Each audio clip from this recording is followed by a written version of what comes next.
গ্লানি মুছে যাক, নতুন স্বপ্ন ও নতুন আশা নিয়ে শুরু হয়েছে বাংলা নববর্ষ 1431। তীব্র রৌদ আর গরম উপেক্ষা করে মানুষ উদযাপন করছে পহেলা বৈশাখের নানা আচার অনুষ্ঠান।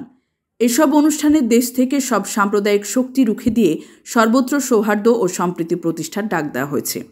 রাজশাহীর আলুপট্টি পদ্মা নদীর ধারে বটতলায় সম্মিলিত সাংস্কৃতিক জোটের আয়োজনে বছরের প্রথম সকালকে বরণ করে নেওয়া হয়। পরে পদ্মা নদীর পাশে বটতলা থেকে শহরের গুরুত্বপূর্ণ সড়ক প্রদক্ষিণ করে আলুপট্টি মোড়ে এসে শোভাযাত্রা শেষ হয়।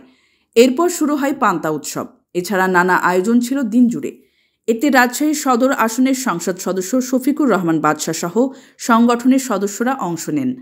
সম্মিলিত সাংস্কৃতিক জোটের যুগ্ম সম্পাদক কামরুল্লাহ কামা বলেন, সুন্দরভাবে সব আয়োজন শুরু হয়েছে। তবে এবছর ঈদের কারণে শিক্ষা প্রতিষ্ঠান বন্ধ থাকায় রাজশাহী বিশ্ববিদ্যালয়ে নববর্ষের অনুষ্ঠান হচ্ছে না। ছুটি শেষ হলে চারুকলার আয়োজনে বৈশাখী অনুষ্ঠানের আয়োজন করা হবে। অন্যদিকে রাজশাহীর বিভিন্ন সরকারি বেসরকারি প্রতিষ্ঠান ও সামাজিক ও সাংস্কৃতিক সংগঠন স্ব ব্যবস্থাপনায় বাংলার নববর্ষ উদযাপন করেছে।